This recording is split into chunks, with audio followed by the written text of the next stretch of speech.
Welcome to Books on Air, the podcast that tells the story behind the book. It includes insights from authors about how they compose their work, what inspires them, and what they hope you'll take away from their book. Here's your host for this episode of Books on Air, Suzanne Harris. Welcome to the Books on Air podcast. I'm Sloan Fremont, filling in for Suzanne Harris. This is a podcast where listeners get the secret story behind every book. Joining me today is Athan Panayotou, author of the book Fog, Volume 1, Chaos in Quantum City. This book is a gritty take on the superhero genre with some elements of humor and suspense thrown in too, as not everyone will use their unique abilities for good. So Athan, I want to welcome you to the Books on Air podcast. Hello, hiya. So let's start out by telling the audience just a little bit about yourself and what led you to write your book, Fog, Volume 1, Chaos in Quantum City. Well, I've just always really been a really creative, just so much creativity that I've always wanted to make like my own kind of superhero kind of universe. And from a very young age, like 16, 17, I had draw illustrations of these characters that I was doing. And I really wanted to just write the stories like as if they were like the comic books. And within that next year, so I was like 17, I started, and it was something very, very it was kind of like I was writing it as like issue by issue, as if it was a comic book, but then I didn't have the time or the means to do that, so I ended up making it into a novel. I see. Yeah. Well, so can you set the scene for us and tell us when and where the story takes place? So it's in like an alternate future of the life that we live in. It's set in 2183, and it's set in Ireland, in a fictional city called Quantum City that is more or less where the location of Galway is. And yeah, it's like a very Quantum City is kind of like a semi-utopian, it's the other half's dystopian. It's not all good, and there's always people plotting behind the scenes, and these characters kind of just get thrown into the mix and have to figure out what's going on and how they're going to use their abilities. Yeah. So can you introduce us to some of the main characters from your book? Yeah. So there is Nathan Stewart. He is kind of like the main embodiment of like the good character. He always wants to like strive to do the right thing, and just try to live like an everyday normal life. He's got a bit of a secret identity. And then you've got Karis, who is the other more or less kind of protagonist. She is very, very complicated, kind of like she's just very quirky, goofy, but also has a lot of psychotic kind of edge to her. And you can find out why and more about her in the book. And then there's her brother Felix, who's a couple of years older, and he's more he kind of wants to like protect her at the start, but he soon realizes that she's kind of grown into her own person, and she can protect herself with these abilities. And he's kind of more of a gray character. He just kind of wants to get by. Not everything he does is let's say good, or he's not evil. He just wants to get by with, he just gets fed up with people like a lot easier, and but he just kind of wants to sit at home with a beer, and that's all he really wants to do. Right. But, and the other character, Natasha, is a bit like Felix. She's like, she doesn't take any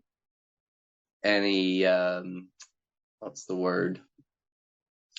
She has a shorter fuse. She'll take matters into her own hands, and fix a situation by herself, and a bit hot-headed, but yeah. So they're like the main four like protagonists, and then the main antagonists. Well, there's a few, because I did it as like a comic book Right. format, so there'd be like more of it, like, you know, bad guys and villains that will come in. But the one of the most interesting would be Elliot, and he's the one that's really stirring the pot. He is causing grief and what's the word, hindering. He's a Mm-hmm. hindrance. I Mm-hmm. guess you could say they're hindering each other, but yeah, he's got his own plan in the works and things he wants to do, and they're not morally good.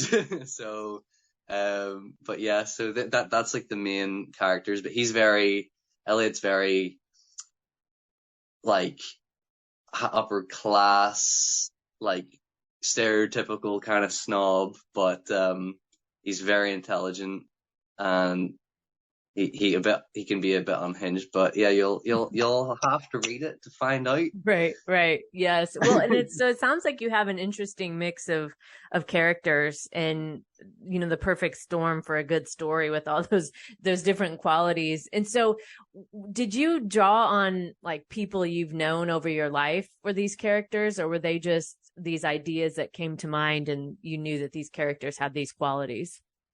I think back when I was like teenager, I think I was basing like Nathan after myself, and Hmm. hence with just adding an N to my name, Athan Nathan. Right, Um, and so I guess that was just the young optimist in myself. I'm like, yep, right. let's go. He's the good character. And then I guess Karis is almost kind of like a really like, because like there's a bit of a story to that name. So like when I was a child, unborn, they thought I was going to be a girl, so that my name was going to be Karis. So I Ah, just really got drawn to that name and ended up making that character. And not that I'm basing myself off of that character, right. but yeah. So like they're just, that's just kind of how the names came about. I was just kind of like playing around, but not so much that I'm basing my drawings or the appearances off of like friends or family or Mhm. anything. They were just kind of like these ideas that just kind of put pen to paper or pencil to paper. Yeah, yeah. And so which character was your favorite to write?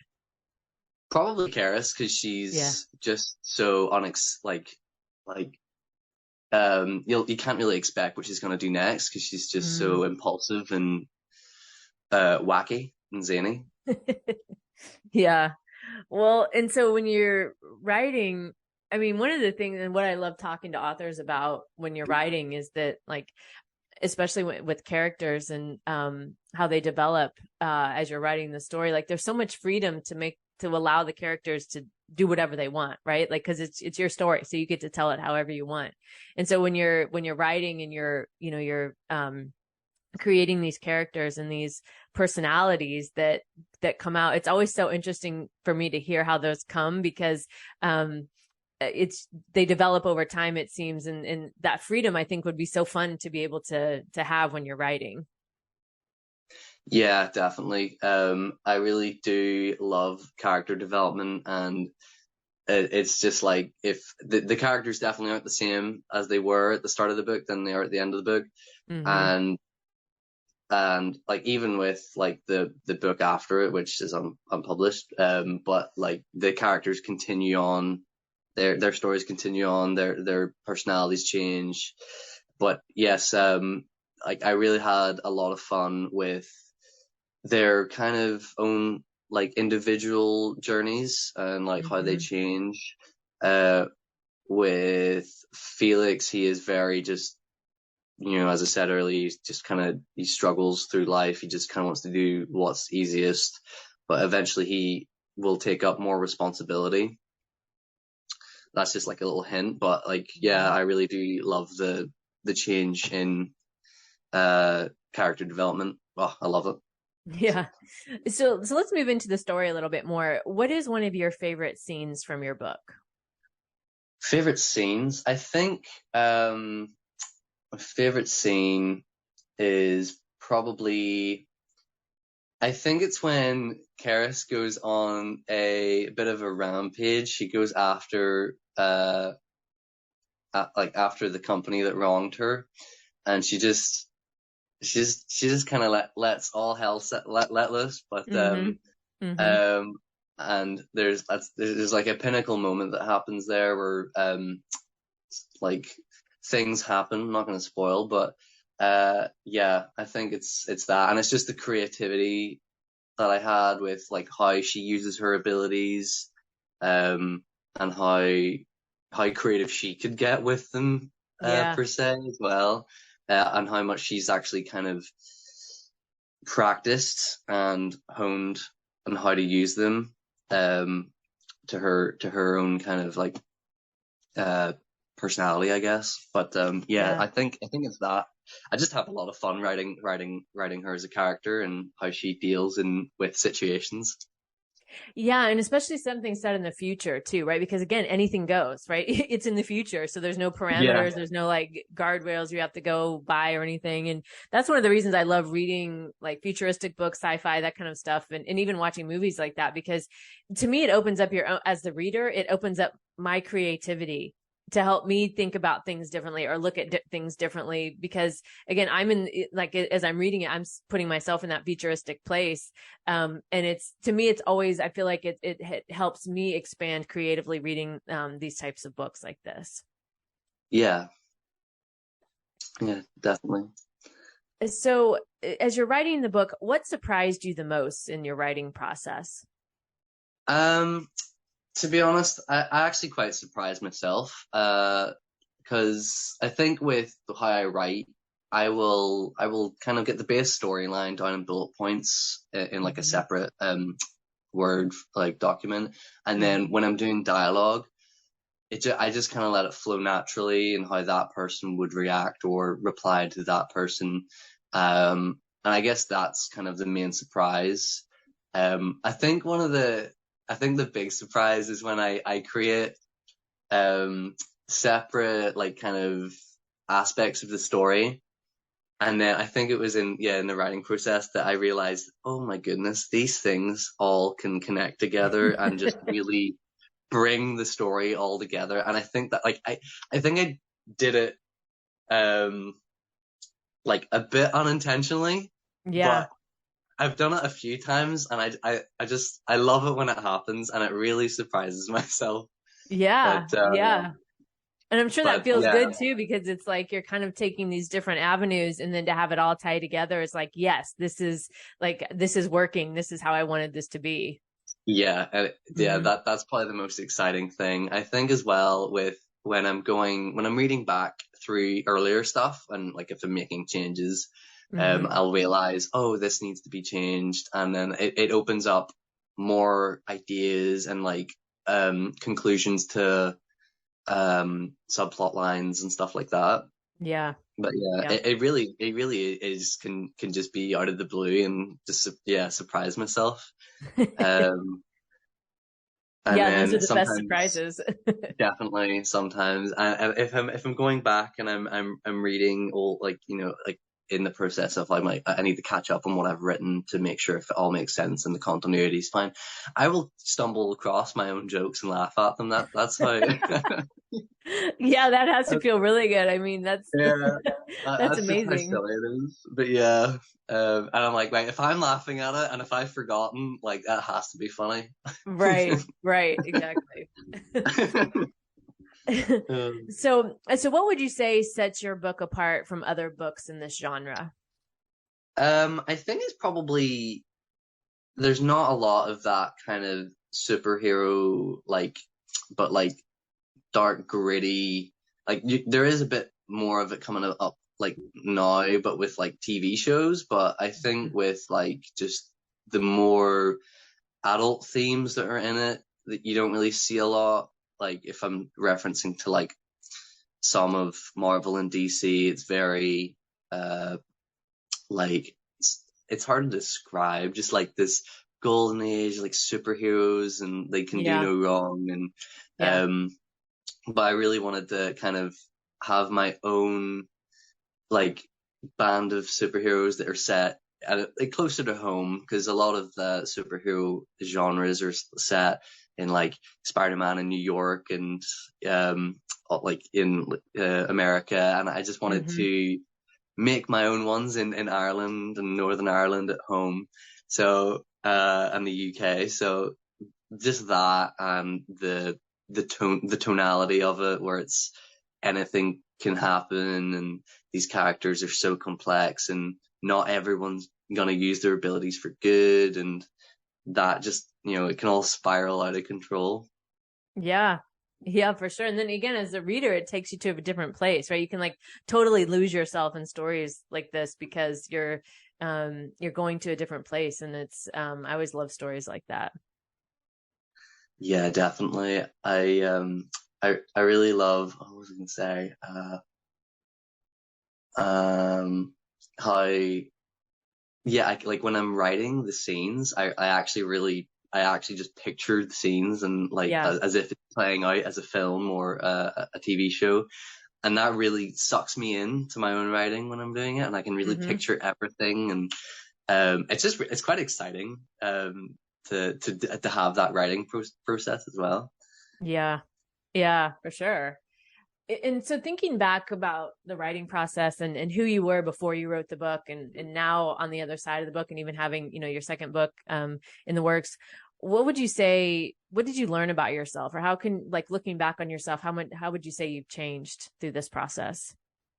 I think it's probably just with my skill of writing or making Mm-hmm. like storytelling, Yeah. and surprising myself in how I can make really captivating stories, and uh, just kind of like an exercise of creativity and having to connect lots of things together with continuity. I have a lot of side projects that I do in my spare time, and I really like to connect stories over as if it's like a really lived in world, that some Mm-hmm. things will affect other Yeah. characters. Yeah. Uh-huh. Um, that's I think it's just the exercise of connecting things and creativity, and it's really uh opened my thought process of Mm-hmm. how am I going to tackle these stories in future. Mm-hmm. Yeah. And then I mean, would you say that carries over in other areas of your life too? Like in the way you look at the world and the way you really experience life after you've been through something like this with the writing? I think so, yeah. I think, well, I mean, there's a lot of things that I'll take, or I think with in the real world, uh, I think I try to make what's the word? I forgot the word, but like connect it, like I can't remember the word. It's Connect okay. it back and forth, like from the fiction to like, oh, what kind of technologies exist like in the real Yeah. life, and Mm-hmm. how I can like translate that and make it more sci-fi. And yeah, I think so. That's yeah. Yeah. Yeah. Well, yeah. And it's, and so you've been through the writing process and you wrote your book. What advice would you offer someone who's just starting out with writing, or maybe someone who has an idea and hasn't quite got started yet? What advice would you offer them? I would advise, if you've got like a small group of friends or a couple of friends who love writing as well, definitely shoot ideas back and forth. I've got a couple of friends who are also writers, and we will share our ideas or concepts. Mm-hmm. Like, is this good for the story? And I'll help them with things, and they'll help me, and then it is very, very beneficial, especially if you're in like a creative rut, or like you've got writer's block. Mm-hmm. Definitely sharing ideas, bouncing off of each other, bouncing off your friends will definitely help and benefit, because it nearly works every time. Yeah. Uh, if I've got a creative burst, like a muse, Mm-hmm. it'll inspire my friends, and vice versa. It just, creativity is contagious. Yeah, for sure. Yeah. And I love that inspiration amongst each other too. You can help inspire each other. Yeah. So I would say that just definitely surround yourself with other creative, like-minded people, and share your ideas. Not to the point that, that they're gonna steal your ideas. Make sure Right. you're actual friends. But like, because I'd be wary with like writing like focus scripts and stuff in case like they, Yeah. But yes, I would definitely get your help from friends and stuff like that. Yeah. Yeah. Yeah. I love that. So my guest today has been Athan Panayotou, author of the book Fog, Volume 1, Chaos in Quantum City. And Athan, before we close out today, what do you hope the readers learn or take away after reading your book? I think I would like for the readers to somewhat see them, like take something away from the book, from the characters. Maybe they could learn something. Mm-hmm. But maybe if they could maybe see themselves in the characters, Mm-hmm. and as if they enjoy the story, I feel like if someone is like enjoys the story, I feel like I've done my mission. Yeah. If I've made someone happy, that's all that matters. Yeah. Yeah. Great. I love it. And Athan, I want to thank you for joining us today and being our guest on Books on Air. Well, thank you very much. It's been a pleasure. Yes, and you can find more about the book, Fog, Volume 1, Chaos in Quantum City, on Amazon, and I'll link to the book in the show notes, so be sure to check that out. You've been listening to the Books on Air podcast, brought to you on webtalkradio.net. You can also hear this podcast on Spotify, iHeartRadio, Stitcher, and Apple Podcasts. I'm Sloan Fremont, and I hope you'll join us for the next Books on Air podcast. Remember, you never know who's going to be here, and you never know what we're going to talk about. Thank you so much for listening.